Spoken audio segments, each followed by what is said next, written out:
Hello friends, welcome back to my channel SRK drama explain. Friends, ये video मैं लोगों के एंटरटेनमेंट के लिए बनाती हूँ, so please watch full, share, subscribe and like this video. Friends, आज की इस वीडियो में मैं एक्सप्लेन करने वाली हूँ टू हेटर्स की अमेजिंग लव स्टोरी, जहाँ पर ये दोनों एक दूसरे से नफरत तो करते हैं लेकिन साथ ही साथ वो एक दूसरे से प्यार भी करते हैं। तो देखना ये इंटरेस्टिंग रहेगा, क्या ये दोनों हेटर्स की लव स्टोरी कंप्लीट हो पाती है कि नहीं।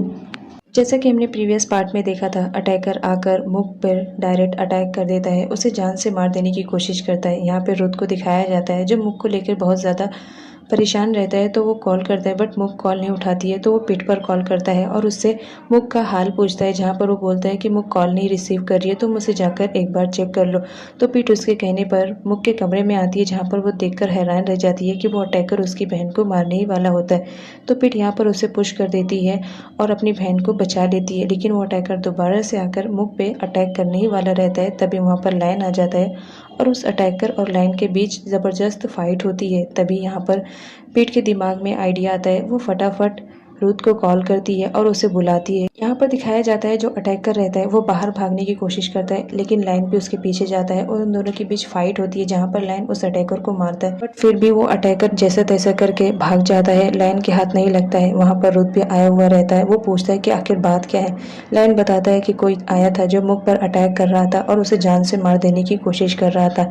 यहाँ पर तो मुक का बुरा हाल रह जाता है, वो बहुत ज़्यादा डर जाती है। यहाँ पर दिखाया जाता है मुक का बुरा हाल रहता है, वो बहुत रोती है। तभी लायन आ जाता है और उसे हक कर लेता है और बोलता है तुम्हें फिक्र करने की ज़रूरत नहीं है, मैं जब तक यहाँ हूँ तुम्हें कोई हर्ट नहीं कर सकता है। यहाँ पर सारी फैमिली वाले भी बहुत ज़्यादा परेशान रहते हैं कि आखिर वो कौन था जो मुक को मारना चाहता था। इधर दानाई को दिखाया जाता है जो कि बात देता रहता है। यहाँ पर फ्रेंड्स सच्चाई सामने आ जाती है कि वो दानाई ही रहता है जो मुक पर अटैक करने के लिए वहाँ पर गया था। इसके अलावा यहाँ पर यह भी साबित हो जाता है कि लायन को भी जो मारने वाला अटैकर था वो कोई और नहीं बल्कि दानाई ही रहता है, वही उस पर अटैक किया जा रहा था।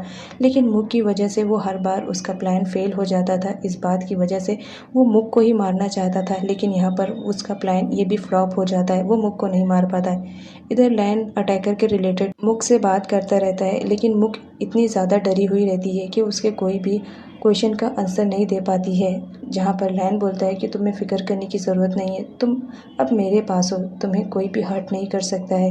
नेक्स्ट सीन में दिखाया जाता है हमारी मुक को, जो कि बात लेती रहती है, लेकिन बात लेने के वक्त उसे उस अटैकर के बारे में ख्याल आता है, जहाँ पर वो अटैकर उसका गला दबा रहा था। वो इतना ज़्यादा डर जाती है, उसे ऐसा फील होने लगता है कि कोई इस वक्त भी उसका गला दबा रहा है। वो फ़ौरन चिल्लाने लगती है और रोने लगती है। तभी वहाँ पर लायन आ जाता है और उसे टॉवल से कवर करके उसे हक कर लेता है। बोलता है इस वक्त यहाँ पर कोई अटैकर नहीं है, तुम बिल्कुल सेफ़ हो, मैं तुम्हारे साथ हूँ ना, तसल्ली रखो, तुम्हें कुछ नहीं होगा।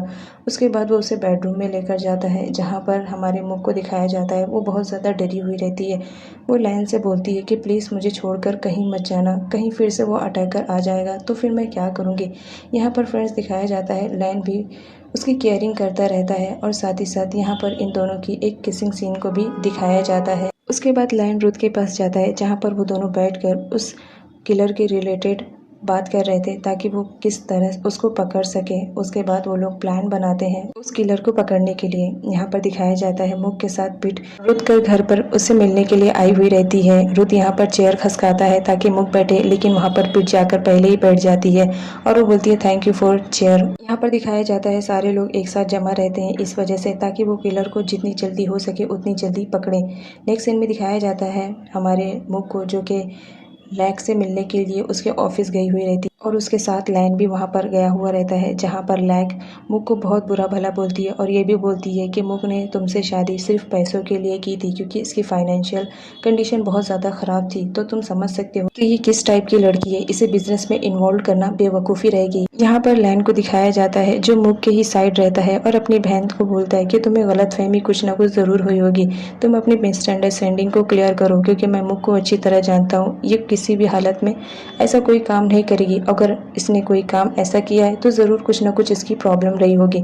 इधर दिखाया जाता है नेक और दानाई दोनों एक रेस्टोरेंट में मिलने का प्लानिंग बनाते हैं, तो वो लोग मिलने के लिए आए हुए रहते हैं, लेकिन अनफॉर्चुनेटली वहाँ पर रुथ और उसका पीए दोनों वहाँ पर मौजूद रहते हैं। वो दोनों को देखकर वो समझ जाते हैं कि ज़रूर दाल में कुछ काला है, तो वो लोग उन दोनों की वीडियो बनाते हैं ताकि लायन को सबूत के तौर पर वो लोग दिखा सकें। यहाँ पर दानाई से बात करता है।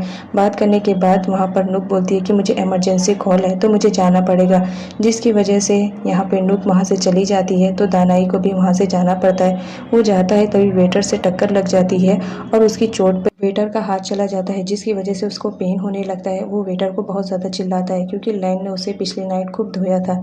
इधर दिखाया जाता है नेक तो लैक से मिलने के लिए आई हुई रहती है, जहाँ पर लैक उसे बताती है कि मैंने तुम्हें जिस काम के लिए यहाँ पर कंपनी में बुलाया था वो तो तुमसे हो नहीं पा रहा है, तो तुम इस कंपनी से जितनी जल्दी हो सके हो जाओ, अदरवाइज़ मेरा काम करो। तुम्हें मालूम है मैंने तुम्हें लैन की लाइफ में इसलिए रिटर्न बुलवाया था ताकि तुम मुख को यहाँ से निकाल सको और ये बिज़नेस मेरा हो पाए, जो कि मेरे ख्याल से तुमसे नहीं हो पा रहा है। तो मेरी यही राय है कि तुम जितनी जल्दी हो सके यहाँ से चली जाओ।